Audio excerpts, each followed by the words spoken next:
I wanted to share one more thought before I left. Um, Something that I wanted to mention. Um,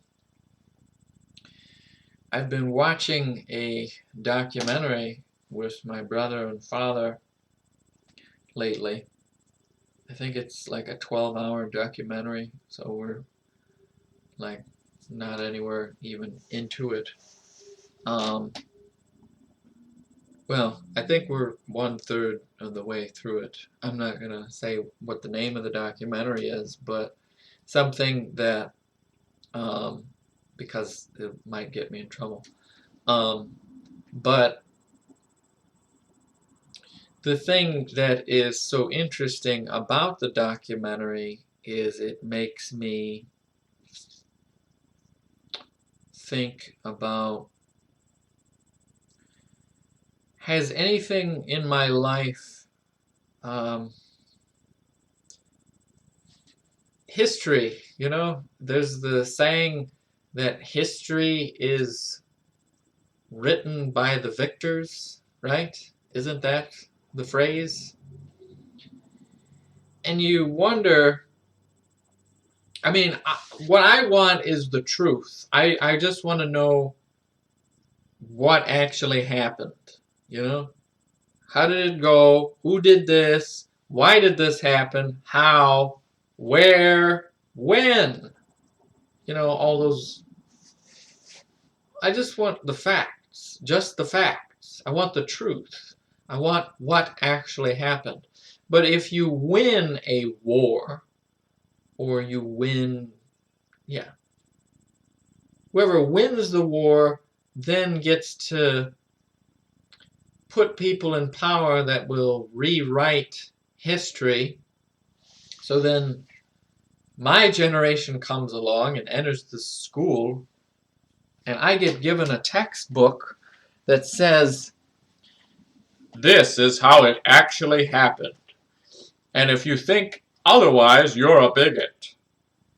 And that's smashed into your face 10 million times until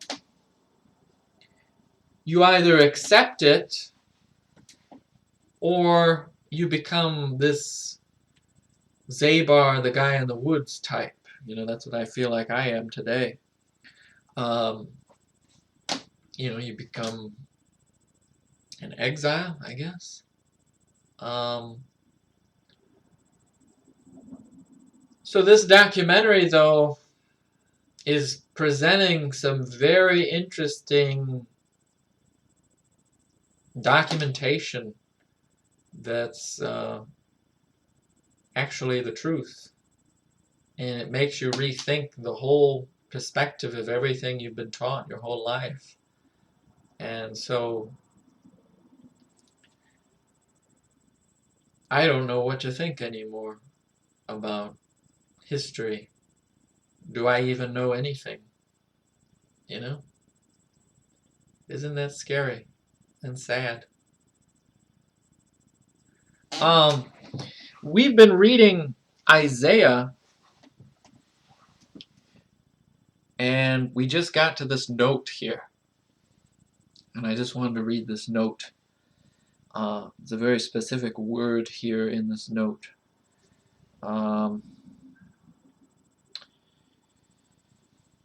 It's somewhere in chapter 12 and 13 what we're talking about.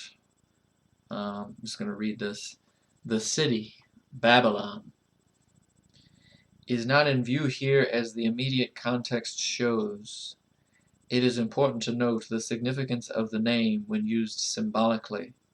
Babylon is the Greek form. Invariably, in the Old Testament Hebrew, the word is simply Babel, the meaning of which is confusion. And in this sense, the word is used symbolically. In the prophets, when the actual city is not meant, the reference is to the confusion into which the whole social order of the world has fallen under Gentile world domination. And it goes on, but you see that? Confusion into which the whole social order of the world has fallen under Gentile world domination. World domination. What is the goal of Satan? Assuming you believe he exists, I believe he exists. So if he exists, what's his goal in giving me hard times, bad days? What is his goal?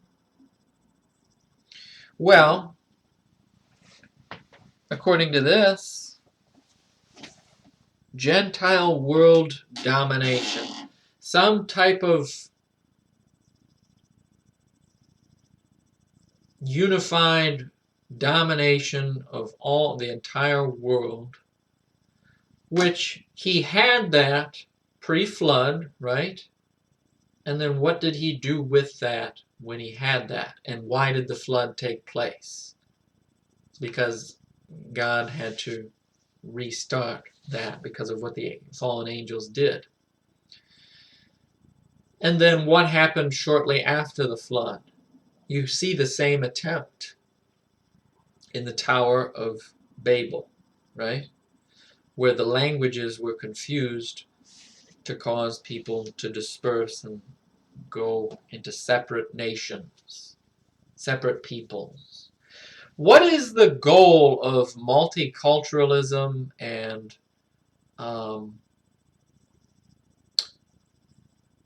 what is the goal of all that? Is to unify everybody into one group.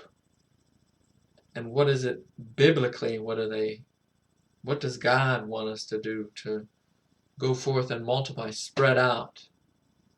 What is Satan trying to do with unifying everything together? He's trying to create a one world system. And I exist here in this world, in this life, and I'm completely confused about what even is the truth historically anymore. I don't know anymore, and I don't understand anything.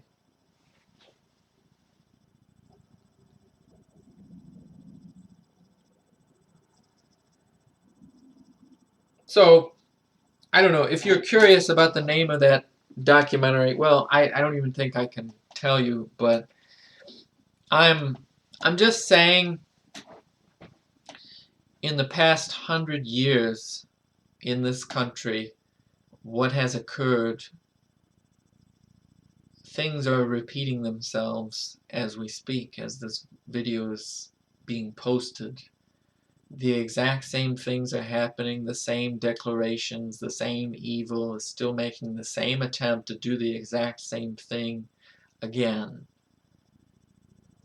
And Satan hasn't been completely successful in creating this one world government yet, but it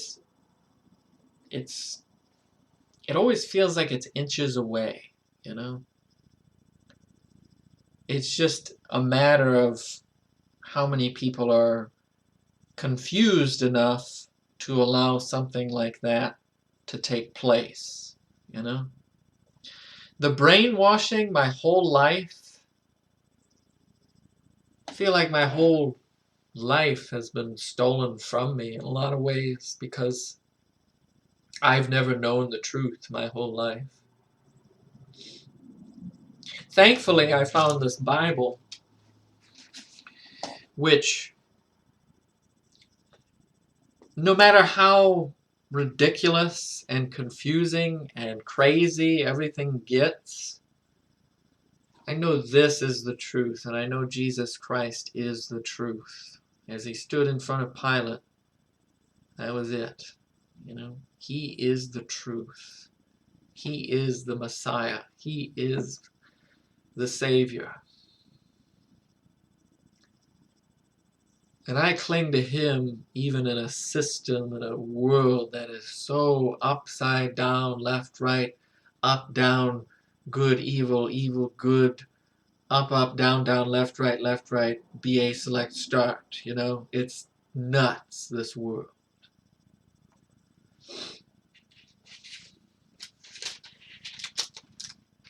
I cling to Him amidst all of this. So even though I get confused about how the education system has utterly failed me my whole life, I know that Jesus Christ stands, and I can stand with Him. He is the truth. This is the truth.